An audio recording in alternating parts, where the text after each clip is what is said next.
Hi guys, welcome to another week of what's for dinner or dinner ideas or what we ate. Lots of names for this type of video. I have just emptied these 3 packets of beef strips into this bowl. There's quite a lot of beef in there. I'm going to put some of it into the freezer, but I'm marinating it all now.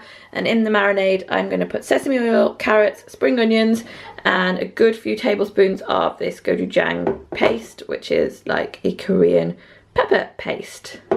I had a bit less of the paste left than I thought I was going to have. I think that will be okay.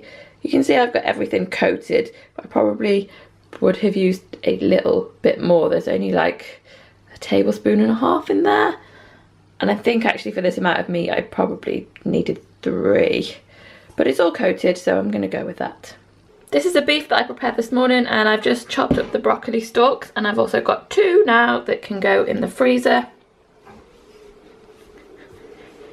And I've got some rice on in the pan that we're going to have with this evening.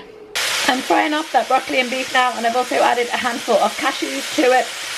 And this is the beef and broccoli ready to go. I've just sprinkled it with some black sesame.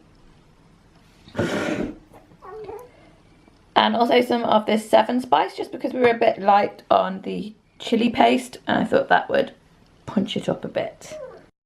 This week it was my birthday, and me and Trevor went out on our own for the first time since we've had the baby. It was an amazing night. We went to Umai, which is a Japanese restaurant, and we had their biggest sushi platter, which was served in a boat. It was really good. So tonight we're having the spinach and ricotta tortellini. I couldn't get the roasted red peppers from Home Bargains that I wanted, so we just did a sauce with the passata and ricotta, but I'll do the red pepper sauce maybe the week after next. Tonight for dinner I'm doing a big batch of meatballs, so I'm just going to fry off this onion and garlic. And I've already peeled the potatoes and I've just got those on to boil, and I'll mash them after. In my bowl I've got 2 packets of the pork mince and 1 of beef mince. And then into the bowl I've added breadcrumbs, black pepper, salt, allspice, and the onions and garlic. And I'm going to mix it all together with 2 eggs. Possibly might have to add a 3rd, so we'll just see how it goes.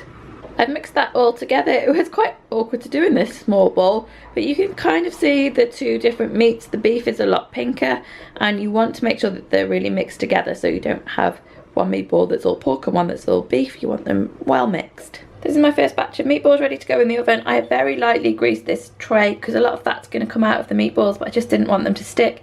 As you can see, I've still got loads in there. I've got 28 here, so I'm thinking I'm going to make easily over 100 with this mix. These are Maris Piper potatoes, and they do mash beautifully. I've just added a little bit of butter to them, and I'm going to split it into 3 and do 2 batches for the freezer and 1 for dinner tonight. I'm also heating up a bag of carrots and swede from the freezer. And the meatballs are right, they only took 15 minutes. I just chopped one from the middle of the tray in half to make sure that it's not pink inside, and if you poke your finger in it, they should be really hot, and they are. We're having a very generous 10 meatballs each, and we've got the carrot and swede and the mash on there as well. I've also made some cheese scones today. I'm just going to whip up some gravy to go on top of this now, and it's actually just Bisto gravy granules, and once they're hot and all, you know, stirred in and dissolved, you add a splash of cream to it. That gives you the creamy gravy. And then I'm also going to serve it with lingonberry jam. That's all of our meals for this week, guys. Thanks for watching, and I'll see you soon. Bye bye.